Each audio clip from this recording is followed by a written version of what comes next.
Hi yogis, welcome back. Let's talk about Sun Salutations, and let's practice Sun Salutation A and B. These Sun Salutations are your full range of motion, and it's a dynamic warm-up for your practice, and they're central to every yoga asana tradition. They move you through your full range of motion, and they call to attention how you're feeling in your joints and your muscles, whether you're feeling stiff or whether you're feeling really mobile. They just call to attention what's going on. And they also salute the light, which is the central intention of these yoga practices. They illuminate your consciousness. They draw attention to your central feeling of light, and they represent this illumination of self. So you're saluting the sun in the sky, and also the light in your heart. Always approach Sun Salutations with a feeling of curiosity. They're going to feel different whether you do them the moment you've rolled out of bed. Sometimes you'll feel pretty stiff first thing in the morning, or at the end of the day you might feel a lot more mobile in your Sun Salutations. But always approach them with a feeling of curiosity. And when you're teaching Sun Salutations, it's really important that you learn your cues really well, so that you can, at the helm of the class, you can watch rather than demonstrating the whole thing. And it gives you a moment to gauge the class's fitness and knowledge of yoga, and you can tailor the rest of your class based on that observation of the Sun Salutations. I prefer to give fewer cues while I'm teaching a regular studio class. It gives a greater autonomy to the students to find their own breath and movement and find their own rhythm as they're just getting their asana sequence started. They're just getting warmed up, just situating themselves on the mat. So fewer cues gives greater autonomy to the students. And it also reminds them that yoga is not a choreographed dance. It's always just a place of curiosity where you're observing your own mobility, your own fitness, your own stiffness or buoyancy. So with all that being said, although I do advocate for giving fewer cues in a studio class, in this little video we're going to talk about quite a few cues. And if you can, have your notebook and your pen nearby, and if something that I say or something that you think really resonates with you in each of these Sun Salutations, write it down, remember it, and then use it to lead studio classes later on. Spruce Man won't be getting up. He will stay in Shavasana, I suspect. I've realized lately that Spruce Man only knows 3 poses. He knows up dog, he knows down dog, and he knows Shavasana. Perhaps we could all learn something from that. Those are 3 pretty handy poses for the whole practice. So come on up to standing, my friends. Come to the top of your mat, starting in Samastitihi, or Tadasana, as it's called in... Just checking my microphone. Great. So starting in Tadasana, mountain pose. Bring your hands down beside you, and then lift up onto your tippy toes, and then press your heels down and lift your toes up. And then firmly root yourself down equally into both feet, and then do roll from side to side on each foot. Just shifting your weight. So hip width apart, incidentally. Just bring your hands to your waist, fold forward. 1 fist in between your feet. 1 fist length there. That's approximately hip width apart. Just one of those little heuristics. 1 fist allegedly is also the size of your heart. Your wingspan is apparently your height. 1 fist width is hip width apart, apparently. Bring your hands back to your waist. So you're rooted down into both feet. There's this external rotation of your, just above your kneecaps. Imagine you're tearing the mat apart with your feet.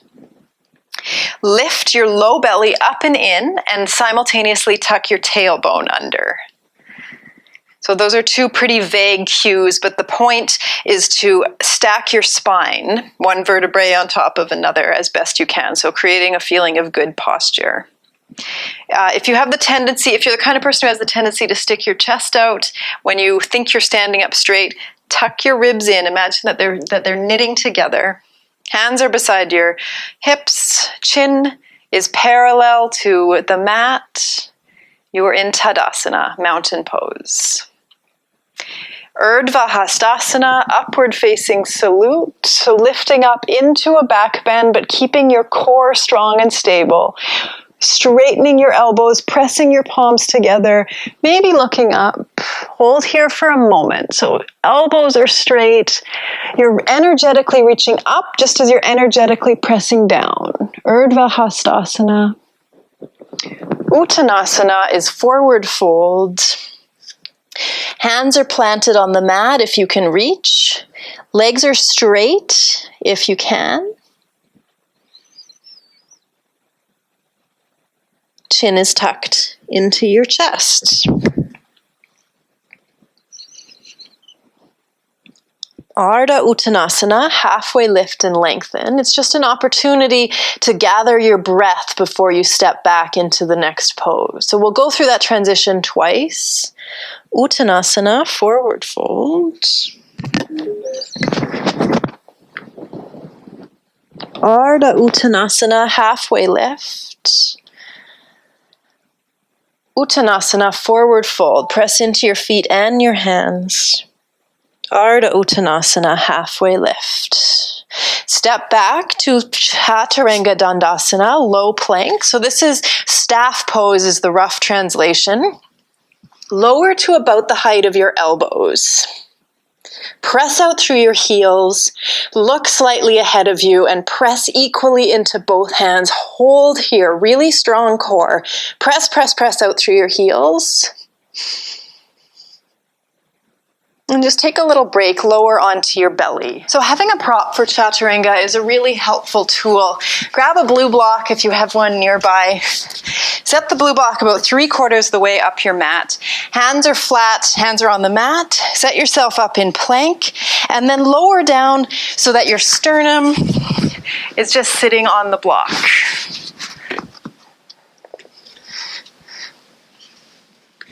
So you can take some of the weight onto the block, press out through your heels, so engage your strong legs, press into your hands, and then just lift yourself just a little bit up and off the block.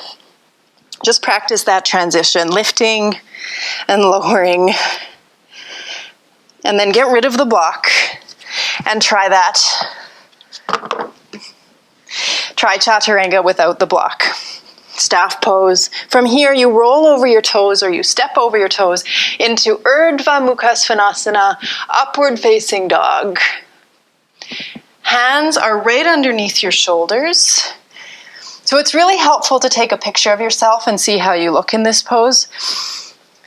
Hands are underneath, wrists are underneath your shoulders, your chest is pressing forward and you're looking up to the ceiling. And then downward facing dog, Adho Mukha Svanasana. 4 points of contact with the mat, feet equally rooted. Upper arms in line with your ears. And then there's 3 different places you can look, either at your feet, your knees, or your belly button. And then imagine you're tearing the mat apart with your hands, and there's this internal rotation of your elbows.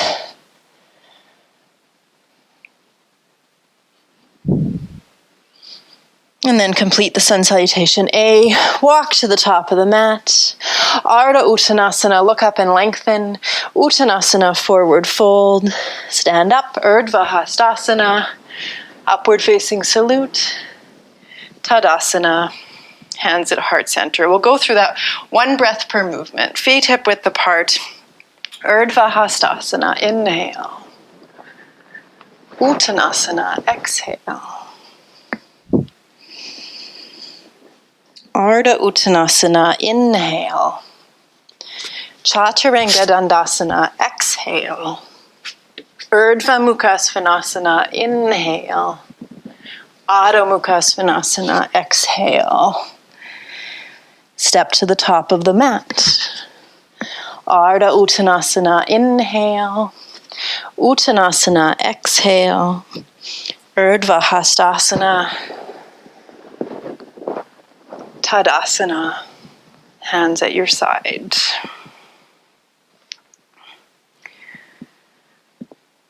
Surya Namaskara B or Sun Salutation B. They're usually done after the first ones. They're a little bit more vigorous, a little bit more heat, and they incorporate back bends. So there's many different ways to learn them.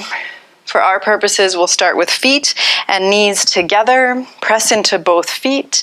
Chair pose, Utkatasana. So just for alignment, touch the mat with your fingertips. Bend your knees as deeply as you can. Set your shoulders back and away from your ears. Press your weight into your heels. And then lift your hands up to the ceiling. Press your palms together overhead. Just look down and check that you can't see your toes. Your knees are really far forward. Your tailbone is tucked under and you're looking up. So you should feel a lot of strength in back here behind your kidneys. Utkatasana. Inhale here. Uttanasana, forward fold. Ardha Uttanasana, halfway lift. Chaturanga, exhale, hold. Urdhva Mukha Svanasana, inhale. Adho Mukha Svanasana, exhale. Step your right heel high. I really like to add this little flourish just because it feels so nice to extend into three-legged dog. But you don't have to. You could just step through from down dog. Right foot steps forward. So back foot is at 45 degrees. Reach your hands up to the ceiling. Before you do that, bring your hands to your waist and bend your right knee as deeply as you can. So back foot is at 45 degrees. You could also call it 10 o'clock on the clock. That's another great cue.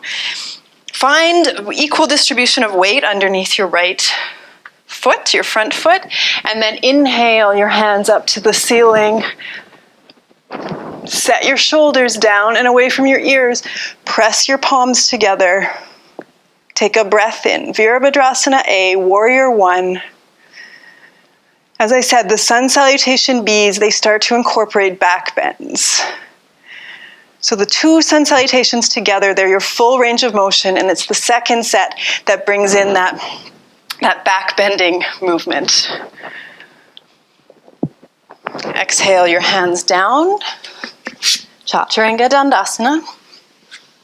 Urdhva Mukha Svanasana. Adho Mukha Svanasana. Step your left leg high, add that little flourish. Virabhadrasana A. Back foot. This time it's at 2 o'clock or 45 degrees. Press deeply into your left foot, your front foot. It's a bit of an external rotation of the front knee. You could press your left hand down to the inside of your knee and then press your knee back against your hand, so creating this isometric tension between hand and knee. Right hip is turning forward, so both hips are pointing to the front of the mat. Virabhadrasana A. Inhale your hands up, set your shoulders. Press your palms together, straighten your elbows, hold. Feel the power and the challenge of this pose.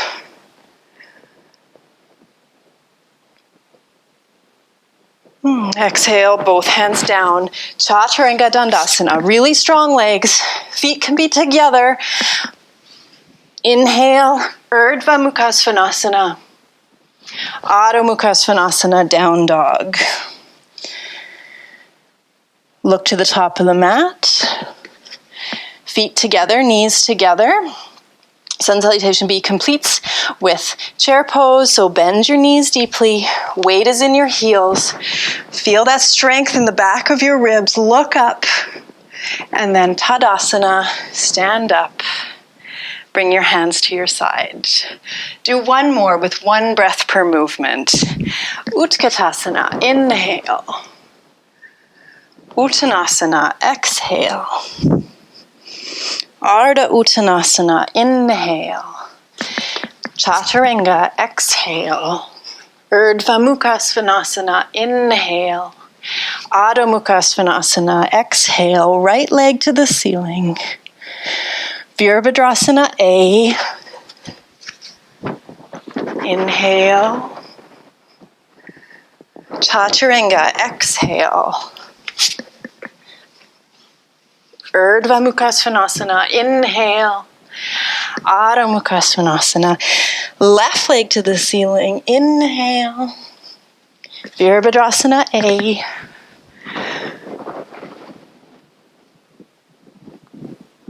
Exhale, Chaturanga Dandasana. Urdhva Mukha Svanasana. Adho Mukha Svanasana. Exhale. Step your feet together at the top of the mat. Knees together. Halfway lift. Ardha Uttanasana. Fold. Uttanasana. Chair pose. Utkatasana. So the K represents an angle. Chair pose and bent knee pose. And stand up. Tadasana, hands at your side, feet pressing down. External rotation of your thigh bones, hips and belly tucked underneath you. Spine tall and straight, chin parallel to the ceiling, eyes open but softly focused right in front of you.